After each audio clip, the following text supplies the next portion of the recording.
Turul asuvas komisjoni poes lasti täna õhtul maha inimene. Kinnitamata andmetel oli tegemist rööviga, kus vastastikuse tulistamise käigus sai surma üks kahest maski kandnud sissetungijast.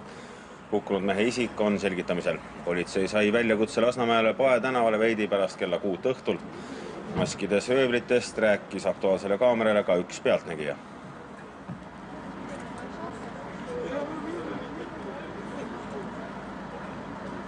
Я работаю в кафе «Тигр», и случилось происшествие. Видели через окно несколько посетителей кафе, как бежал вор в маске, в красной, с пистолетом. Он убежал, вышел хозяин ломбарда или кто-то работник, видимо, ему в глаза прыснули перцовым баллончиком.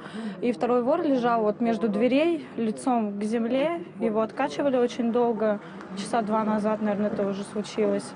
И сейчас, я не знаю, как сказали очевидцы, черным пакетом накрыли. Не знаю.